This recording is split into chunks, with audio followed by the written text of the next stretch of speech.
اکل الحرام و تناولہ علی ای وجہ، حرام کھانا اور حرام مال کو کسی بھی طریقے سے لے لینا۔ حرام کھانا یہ 29واں بڑا گناہ ہے۔ قرآن کریم میں اللہ تعالیٰ نے اس گناہ سے انسان کو روکا، فرمایا لا تاکلوا اموالکم بینکم بالباطل، تم اپنے مالوں کو ناحق طور پر مت کھاؤ۔ ای لا یاکل بعضکم مال بعض بالباطل، تم میں سے کوئی آدمی اپنے مال کو ناحق طور پر نہ لے۔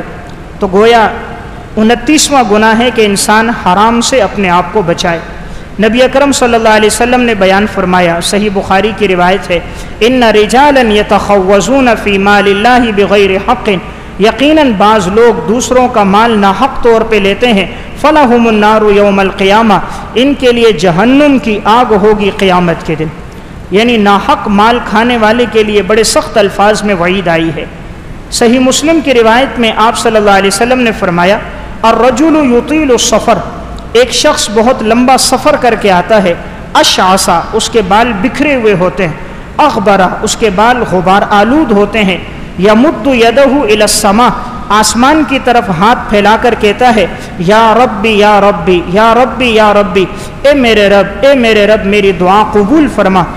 آپ نے فرمایا ومطعمہ حرام، حالانکہ اس کا کھانا حرام کا ہوتا ہے، ومشربہ حرام، اس کا پینا حرام کا ہوتا ہے، وملبسہ حرام، اس کا لباس حرام کا ہوتا ہے، وغذی بالحرام، اور وہ جو غذا کھاتا ہے وہ حرام کی ہے، فأنا یستجاب لذلک، تو اس کی دعائیں کیسے قبول ہوں؟ تو آپ صلی اللہ علیہ وسلم نے فرمایا ان کی دعائیں قبول نہیں ہوں گی، چاہے وہ لمبے سفر طے کر کے آئیں، ان کے کپڑوں اور جسم پہ غبار طاری ہو جائے، یا رب کہہ کر دعا کرتے رہیں، اگر ان کی زندگی میں حرام ہے اللہ ان کی دعائیں قبول نہیں کرے گا۔ نبی اکرم صلی اللہ علیہ وسلم نے ارشاد فرمایا ان اللہ قسم بینکم اخلاقکم، یقیناً اللہ نے تمہارے درمیان میں اخلاق کو تقسیم کیا، کما قسم بینکم ارزاقکم، جس طرح اللہ نے تمہارے درمیان رزق کو تقسیم کیا۔ وَإِنَّ اللَّهَ يُعْطِي الدُّنْيَا مَن يُحِبُّ وَمَن لَّا يُحِبُّ، اللہ دنیا اس کو بھی دیتا ہے جس سے اللہ محبت کرتا ہے، اس کو بھی دیتا ہے جس سے اللہ محبت نہیں کرتا، لیکن وَلَا يُعْطِي الدِّينَ إِلَّا مَن يُحِبُّ، لیکن اللہ دین اسی کو دیتا ہے جس سے اللہ محبت کرتا ہے۔ آپ صلی اللہ علیہ وسلم نے فرمایا کہ اللہ دنیا اس کو بھی دیتا ہے جس سے محبت کرے، جس سے نہیں کرتا کافر غیر مسلم کو بھی اللہ دنیا دیتا ہے، حسن و جمال بھی دیتا ہے، جائیداد، مال و دولت، بینہ سب دیتا ہے، لیکن اللہ دین صرف اسی کو دیتا ہے جس سے اللہ محبت کرتا ہے۔ آپ نے فرمایا فمن اعطاہ الدین فقد احبہ، جسے اللہ نے دین دے دیا وہ اللہ کا شکر ادا کرے کہ اللہ اس سے محبت کر رہا۔ ولا یکسب عبد مالا حراما، نہیں کوئی بندہ جو حرام کا مال کمائے، فینفق منہ، اور خرچ کرے، فیبارک لہ فیہ، اللہ اس کے مال میں برکت نہیں ڈالتا، ولا یتصدق منہ، اللہ اس کا صدقہ قبول نہیں کرتا، ولا یترکہ خلف ظہرہ، اور اگر وہ اپنے مال کو چھوڑ کے جائے، الا کان زادہ الی النار، یہ اس کے لیے جہنم کا توشہ بنتا ہے، جہنم کا ذریعہ بنتا ہے، اس کی اولاد کو بھی اس مال سے فائدہ نہیں ہوتا۔ اس لیے ایک بڑا گناہ ہے کہ انسان حرام سے اپنے آپ کو بچائے۔ ایک بڑے بزرگ گزرے ہیں حضرت یوسف بن اسباط رحمہ اللہ، یہ فرمایا کرتے تھے، کہتے تھے کہ ان الشاب اذا تعبد قال الشیطان لاعوانہ، کہتے تھے کہ شیطان اپنے مددگاروں سے اور اپنے ماتحتوں سے کہتا ہے کہ اگر کوئی نوجوان ایسا ہے کہ جو حرام کھاتا ہے تو اس کے پیچھے پڑنے کی ضرورت نہیں، اس لیے کہ جب وہ حرام کھائے گا جتنا عبادت گزار کیوں نہ ہو اس کی عبادت اللہ کے ہاں قبول نہیں ہے، اس لیے شیطان اپنے چیلوں سے، اپنے ماتحتوں سے کہتا ہے جس کی زندگی میں حرام ہے اسے چھوڑ دو، وہ خود ہی دین سے دور ہے، اس کی عبادت قبول نہیں، اس کو گمراہ کرنے پر اپنا وقت نہ لگاؤ۔ حضرت عبداللہ ابن مبارک رحمہ اللہ فرماتے ہیں لَأَنْ أَرُدَّ دِرْهَمًا مِّن شُبْهَةٍ، اگر میں ایک شبے کے ایک درہم کو چھوڑ دوں، احب الی من ان اتصدق بمئات الف ومئات، یہ مجھے پسند ہے اس سے کہ میں 1,00,000 اور 100 درہم اللہ کے راستے میں صدقہ کروں، 1,00,000 100 درہم صدقہ کروں، اس سے بہتر ہے کہ میں شبے کے ایک درہم سے اپنے آپ کو بچا دوں۔ حضرت وہب ابن الورد رحمہ اللہ بڑے اللہ والے بزرگ گزرے ہیں، یہ فرمایا کرتے تھے لو قمت قیام الساریہ، اگر تم ایک ستون کی طرح ساری رات قیام کرو، ما نفعک حتی تنظر ما يدخل بطنک احلال ام حرام، تو یہ تمہیں فائدہ نہیں دے گا یہاں تک کہ تم یہ نہ دیکھ لو کہ جو تمہارے پیٹ میں جا رہا ہے وہ حلال ہے یا حرام ہے۔ ستون کی طرح کھڑے ہو کر ساری رات عبادت کرو، کہا یہ تمہیں فائدہ نہیں دے گا جب تک تم یہ نہ دیکھ لو کہ تمہارے پیٹ میں جو جا رہا ہے وہ حلال ہے یا حرام ہے۔ سفیان ثوری رحمہ اللہ فرماتے ہیں من انفق الحرام فی الطاعہ، جو شخص نیکی کے کاموں میں حرام مال خرچ کرے، اس کی مثال اس طرح ہے کمن طہر الثوب بالبول، جس طرح کوئی کپڑے کو پیشاب سے پاک کرے۔ اب کوئی کپڑے کو پیشاب سے دھوئے گا تو کپڑا پاک نہیں ہوگا اور نجس ہوگا، جو حرام اللہ کے راستے میں خرچ کرے گا وہ قبول نہیں ہوگا اور راندہ درگاہ ہوگا، اللہ کی درگاہ سے وہ شخص ذلیل ہو جائے گا۔ حضرت عمر رضی اللہ تعالیٰ عنہ فرماتے تھے کننا ندعو 9 اعشار الحلال، ہم حلال مال کے 90% حصے کو چھوڑ دیتے ہیں مخافت الوقوع فی الحرام، اس ڈر کی وجہ سے کہیں ہم حرام میں نہ پڑ جائیں۔ حلال کے بھی 90% حصے کو ہم چھوڑ دیتے ہیں اس وجہ سے کہیں ایسا نہ ہو کہ ہم لوگ حرام میں نہ پڑ جائیں۔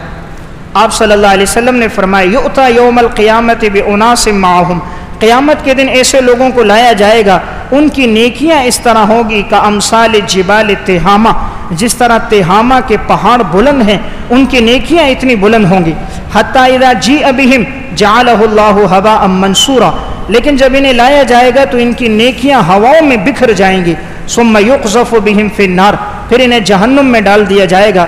فقیل یا رسول اللہ کیف ذاک، کیوں ڈالا جائے گا؟ آپ نے فرمایا کانوا یصلون، یہ لوگ نماز بھی پڑھتے ہوں گے، وَيَصُومُونَ روزے بھی رکھتے ہوں گے، وَيُزَكُّونَ زکوٰۃ بھی دیتے ہوں گے، وَيَحُجُّونَ حج بھی کرتے ہوں گے، غَيْرَ أَنَّهُمْ كَانُوا إِذَا عَرَضَ لَهُمْ شَيْءٌ مِّنَ الْحَرَامِ، لیکن جب ان کے سامنے حرام مال پیش ہوتا ہے أَخَذُوهُ تو یہ حرام کو لے لیتے ہیں، فَأَحْبَطَ اللَّهُ أَعْمَالَهُمْ تو اللہ نے ان کے تمام اعمال کو ضائع کر دیا۔ تو حرام مال اتنا بڑا گناہ ہے کہ آپ نے فرمایا روزہ، زکوٰۃ، حج یہ سارے اعمال کو ضائع کر دیتا ہے، اس لیے انسان اس گناہ سے اپنے آپ کو بچائے۔ امام ذہبی رحمہ اللہ نے اس جگہ پر حضرت ابوبکر صدیق رضی اللہ تعالیٰ عنہ کا ایک واقعہ ذکر فرمایا۔ حضرت ابوبکر صدیق رضی اللہ تعالیٰ عنہ کا ایک غلام تھا جو محنت مزدوری کیا کرتا تھا، اور جو محنت ہوتی تو وہ اس سے پھر کبھی کھانا بھی لے کر آتا، حضرت ابوبکر صدیق کو دیا کرتا تھا۔ ان کے ساتھ بات یہ طے ہوئی تھی کہ تم اتنی رقم دے دو گے تو تم آزاد ہو جاؤ گے، انہیں مکاتب بنایا گیا تھا۔ ایک مرتبہ ایسا ہوا کہ حضرت صدیق اکبر کے گھر میں فاقہ تھا، ایک دن فاقے میں گزرا، دوسرے دن فاقے میں گزرا، گھر میں کچھ نہیں تھا، تو تیسرے دن یہ غلام کہیں سے گزر رہا تھا، تو زمانے جاہلیت میں اس نے ان لوگوں پہ جھاڑ پھونک کی تھی، تو انہوں نے اس کو اس زمانے جاہلیت کا بدل دیا اور کچھ کھانا دے دیا۔ یہ لے کر حضرت ابوبکر صدیق کے پاس آئے، کہا حضرت کھانا لیجئے۔ حضرت صدیق اکبر بھوک کی حالت میں تھے تو ایک لقمہ لے لیا، لقمہ جیسے منہ میں ڈالا تو انہوں نے کہا حضرت آج آپ نے پوچھا نہیں۔ فرمایا بھوک کی حالت میں تھا، پوچھ نہ سکا۔ اس نے کہا میں نے زمانے جاہلیت میں جھاڑ پھونک کی تھی، یہ مجھے اس کا کھانا ملا ہے۔ صدیق اکبر کو جب پتہ چلا فدعا بماء، انہوں نے پانی منگوایا، فجعل یشرب ویتقیأ، پانی منہ میں ڈالتے تھے اور انگلی ڈال کر قے کرتے تھے تاکہ وہ لقمہ باہر آ جائے، حتی قاء کل شیء فی بطنہ، تاکہ جو کچھ پیٹ میں ہے وہ باہر نکل آئے۔ فقیل لہ یرحمک اللہ کل ھذا من اجل ھذہ اللقمہ، اللہ آپ پہ رحم کرے کیوں کر رہے ہو؟ فرمایا اس لقمے کی وجہ سے کر رہا ہوں جو میرے پیٹ میں چلا گیا۔ فقال رضی اللہ تعالی عنہ لو لم تخرج الا مع نفسی لاخرجتها، اگر یہ لقمہ میرے پیٹ سے نہ نکلا اور میری جان نکل گئی تو میں جان دے دوں گا لیکن اس لقمے کو باہر نکالوں گا۔ انی سمعت رسول اللہ صلی اللہ علیہ وسلم، اس لیے کہ میں نے اللہ کے رسول صلی اللہ علیہ وسلم سے سنا کل جسد نبت من سحت فالنار اولی بہ، ہر وہ جسم جس کی حرام سے پرورش ہو وہ جہنم کا حقدار ہے۔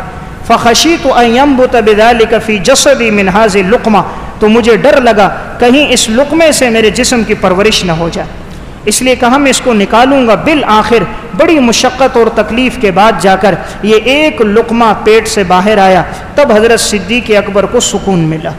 تو اس لیے کبیرہ گناہ ہے حرام سے بچنا۔ جب انسان کی زندگی میں حرام آتا ہے تو جسموں پہ بیماریاں شروع ہو جاتی ہیں، آئے دن نئی نئی بیماریاں لگنا شروع ہو جاتی ہیں، کبھی ہارٹ اٹیک ہو رہا ہے، کبھی اس کی اولاد پہ بیماری آ رہی ہے، کبھی گھر والوں پر بیماریاں آ رہی ہیں، آئے دن مصیبتیں، تکلیفیں، پریشانیاں، غم آتے ہیں۔ جو حرام کا مال ہوتا ہے ایک دروازے سے آتا ہے دوسرے سے نکل جاتا ہے۔ حلال کا مال کم ہوتا ہے لیکن برکت ہوتی ہے، حرام میں کثرت ہوتی ہے لیکن برکت نہیں ہوتی۔ دیکھیں کتیا بچے دیتی ہے 7 7 9 9، لیکن اس میں برکت نہیں ہے، اس کے ریوڑ نظر نہیں آتے۔ بکری بچے دیتی ہے 1 سے 2، ہر دن بکری کو ذبح کیا جاتا ہے، ہوٹلوں میں، گھروں میں، کھانوں میں ذبح ہو رہی ہے، کتے اور کتیا کو ذبح نہیں کیا جاتا، لیکن اس کے باوجود حلال کی اتنی کثرت ہے۔ اب عید الاضحیٰ کا موقع قریب ہے، کبھی ایسا نہیں ہوتا کہ حلال جانور کم پڑ جائیں، کہ لوگوں کو ضرورت ہو جانور نہ ملتے ہوں، اس لیے کہ وہ حلال ہیں، ان میں برکت ہے۔ یہاں 7 9 9 بچے ہو رہے ہیں لیکن حرام ہے، برکت نہیں ہے۔ تو کہیں ایسا نہیں ہے کتوں کا ریوڑ ہونا تو یہ چاہیے تھا کہ کتوں کا گوشت کھایا نہیں جاتا تو ان کا تو اتنا ریوڑ ہوتا کہ گلیوں سے گزرنے کا راستہ نہ ہوتا، چوک چوراہے بھرے ہوئے ہوتے، لیکن وجہ کیا ہے کہ حرام میں برکت نہیں ہے، حلال میں اللہ نے برکت ڈالی۔ دارالعلوم دیوبند میں ایک شخص جھاڑو دیتا تھا، عبداللہ شاہ اس کا نام تھا، 3 روپے اس کی تنخواہ تھی۔ جب اسے تنخواہ ملتی تو 1 روپیہ اپنی والدہ کو خرچہ دیتا، 1 روپیہ وہ صدقہ کر دیتا، 8 آنے اپنے پاس خرچے کے لیے رکھتا اور 8 آنے سے دارالعلوم دیوبند کے اساتذہ کی دعوت کرتا۔ مولانا یعقوب نانوتوی رحمہ اللہ فرماتے ہیں ہمیں بڑا انتظار تھا کہ اس کی دعوت کب ہوگی۔ فرمایا مشکل سے ہمیں 1 لقمہ ملتا تھا، لیکن وہ کھانا اتنی نورانیت والا اور اتنا حلال پر مبنی ہوتا تھا کہ 1 لقمے کی وجہ سے 40 دن ہم اپنے پیٹ میں نورانیت محسوس کرتے تھے، 40 دن تک ہمارے دل میں نورانیت ہوتی تھی۔ آج ہمارا کھانا چونکہ حرام کا ہے اس لیے ہمارے دلوں پہ ظلمت چھا چکی ہے، گناہ کا احساس ختم ہو گیا، نیکی کا جذبہ ختم ہو گیا، مسجد میں دل نہیں لگتا، قرآن کی تلاوت کی طرف دل نہیں اٹھتا، زندگی فحاشی عریانی بے حیائی گناہوں میں گزر رہی ہے۔ وجہ کیا ہے؟ لقمہ حرام ہے، اس لیے ظلمت چھا گئی۔ اللہ رب العزت غفور الرحیم ہے، لیکن اللہ جبار اور قہار بھی ہے، اللہ بدلہ بھی لیتا ہے۔ اگر کسی نے حقوق العباد میں کسی کا 1 روپیہ بھی کھایا ہو، حرام کا مال لیا ہو، کسی سے رشوت لی ہو، مال دبایا ہو، تو اللہ اس پر بھی سزا دیتا ہے۔ امام ذہبی نے اسی جگہ ایک واقعہ لکھا کہ ایک شخص کے انتقال کے بعد کسی نے خواب میں دیکھا، پوچھا اللہ نے آپ کے ساتھ کیا معاملہ کیا؟ کہا اللہ کے عذاب میں گرفتار ہوں۔ کہا بھئی کس وجہ سے گرفتار ہو؟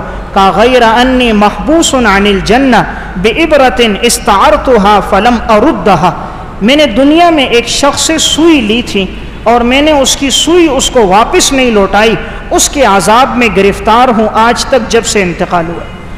تو اللہ حقوق العباد پہ انسان کی گرفت کرتا ہے، ایک سوئی لی ہے واپس نہیں لوٹائی ہے تو سوئی کی وجہ سے کہا کہ مجھے جنت سے روک دیا گیا اور میں اب تک اللہ کے عذاب میں پکڑا ہوا ہوں۔ اس لیے حقوق اللہ میں کمی ہو اللہ معاف فرما دیتے ہیں، حقوق العباد میں کمی ہو تو اللہ معاف نہیں کرتے۔ حضرات محدثین کی زندگی میں یہ وصف تھا کہ حرام تو دور کی بات، وہ لوگ مشتبہ چیز سے بھی بچتے تھے، اس لیے ان کے حافظے بڑے تیز تھے۔ محدثین کا ایسا حافظہ ہوتا تھا 5 6 لاکھ حدیثیں انہیں زبانی یاد تھیں، جو بات ایک دفعہ سنتے انہیں یاد ہو جاتی تھی۔ جب حرام زندگی میں آتا ہے اللہ حافظے کی نعمت لے لیتا ہے، رات کو کیا کھایا صبح یاد نہیں ہوتا، قرآن و سنت کی باتیں یاد نہیں رہتی۔ دیکھیں اللہ وحی کی تعلیمات چھینتا ہے، اللہ دنیا کی معلومات نہیں چھینتا۔ اب کوئی کہے جی مجھے تو سب معاملات یاد ہیں، دنیا کے سارے کیس مجھے یاد ہیں، مجھے تمام سائنسدانوں کے بارے میں معلومات ہیں، کرکٹ کے کھلاڑیوں کے بارے میں معلومات ہیں، مجھے تمام ملکوں کے جغرافیہ یاد ہے۔ اللہ یہ ساری چیزیں دے گا، اللہ وحی کا علم نہیں دے گا۔ زندگی میں گناہ آئے گا اللہ وحی کے علم سے محروم کرے گا، قرآن و سنت کا علم نہیں دے گا۔ اب ہم اپنے گریبان میں جا کے ہمیں قرآن کی کتنی آیتیں یاد ہیں، کتنی آیتوں کا ترجمہ یاد ہے، نبی کی کتنی حدیثیں یاد ہیں، حضور کے کتنے ارشادات ہماری زبان پر ہیں، صحابہ کے کتنے واقعات ہمیں یاد ہیں تو اللہ کا شکر ادا کریں، اور نہیں ہے تو یہ ہمارے گناہوں کی ظلمت ہے کہ اللہ نے ہم سے وحی کے علم کو چھین لیا۔ امام بخاری رحمہ اللہ نے بڑا حافظہ دیا تھا، فرمایا کرتے تھے کہ مجھے 3 لاکھ احادیث زبانی یاد ہیں۔ امام بخاری کی زندگی میں اتنی احتیاط تھی تاریخ بغداد میں ان کا واقعہ ذکر ہے۔ ایک دفعہ ایک شخص ان سے کوئی مال خریدنے کے لیے آیا، وہ مال ان کو وراثت میں ملا تھا والد کے انتقال کے بعد، تو ان سے لینے کے لیے آیا، ان کا ان کے ساتھ معاملہ ہوا، اس شخص نے وہ دیکھا تو امام بخاری رحمہ اللہ سے کہنے لگا حضرت میں آپ سے یہ خریدتا ہوں لیکن میں تھوڑا اس پہ سوچتا ہوں، کل آپ کو جواب دوں گا۔ امام بخاری نے فرمایا ٹھیک ہے، وہ شخص چلا گیا۔ امام بخاری رحمہ اللہ بھی سوچ رہے تھے، وہ بھی سوچ رہا تھا۔ تھوڑا وقت گزرنے کے پاس اور تاجر آئے اور انہوں نے آ کر کہا کہ ہم آپ کو اس سے ڈبل نفع دیتے ہیں، آپ وہ چیز اسے نہ بیچو، ہمیں بیچ دو۔ حالانکہ ان سے ابھی معاملہ 100% طے نہیں ہوا تھا، وہ بھی مشورہ کر رہے تھے، امام بخاری بھی مشورہ کر رہے تھے۔ امام بخاری چاہتے تو ان کو دے دیتے، اس لیے کہ نفع انہیں زیادہ مل رہا تھا، ان کے ساتھ تو پکی بات طے نہیں ہوئی، صرف آپس میں گفتگو ہوئی تھی۔ امام بخاری نے فرمایا لا احب ان انقض نیتی، میں نے نیت کر دی تھی کہ میں یہ چیز ان کو فروخت کروں گا، میں نہیں چاہتا اپنی نیت کو توڑ دوں، تو مجھے جتنا نفع دو مجھے نہیں چاہیے، میں نے نیت کر دی میں انہیں دوں گا، لہٰذا انہیں دوں گا۔ تو یہ وہ لوگ تھے جو نیت بھی نہیں توڑتے تھے، چہ جائے کہ حرام کھانا، حرام تو دور کی بات ہے۔ اللہ نے امام اعظم ابو حنیفہ رحمہ اللہ کو بہترین حافظہ دیا اور اللہ نے ان سے دین کی بڑی خدمت لی ہے۔ آج 44 کروڑ 56 لاکھ انسان امام ابو حنیفہ کی فقہ پر عمل کر رہے ہیں۔ زندگی میں کتنی احتیاط تھی، حرام سے کتنے بچتے تھے۔ علامہ ابن حجر ہیتمی نے الخیرات الحسان میں ان کا واقعہ لکھا۔ ان کے کپڑے کا کاروبار تھا، جس شخص کو انہوں نے اپنے ساتھ شریک کیا تھا اسے پابند کیا تھا کہ کپڑا بیچتے وقت اصل قیمت بتایا کرو اور کپڑے میں کوئی عیب ہو تو وہ بھی بتایا کرو۔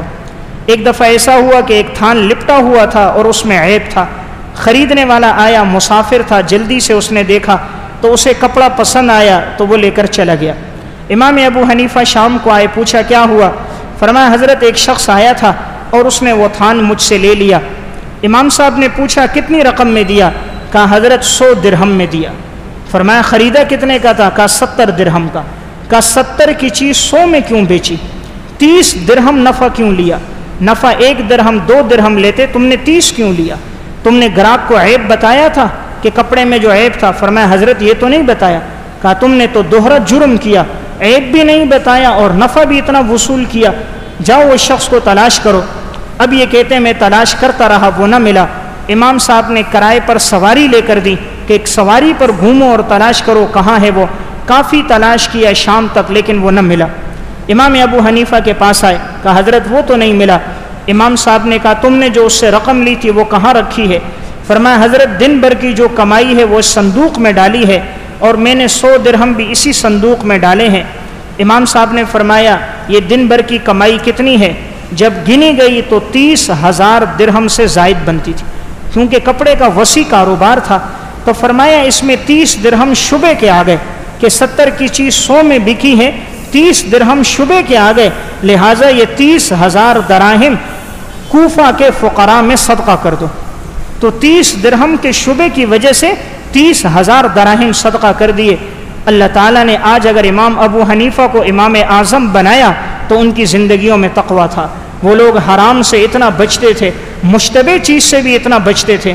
یہ آج کا کوئی شخص ہوتا تو باپ بیٹے کو شاباش دیتا کہ بیٹا اصل کاروباری تو ہے کہ تو نے 70 کی چیز 100 میں بیچی، اور 10 آدمیوں کے سامنے فخر کرتا کہ میرا بیٹا دولت کما سکتا ہے، یہ پیسے جوڑ سکتا ہے، اس لیے کہ اسے دھوکہ دینے کا طریقہ آتا ہے۔ یہ 1200 سال بعد کے مسلمان کا ایمان ہے، وہ 1200 سال پہلے کے مسلمان کا ایمان تھا۔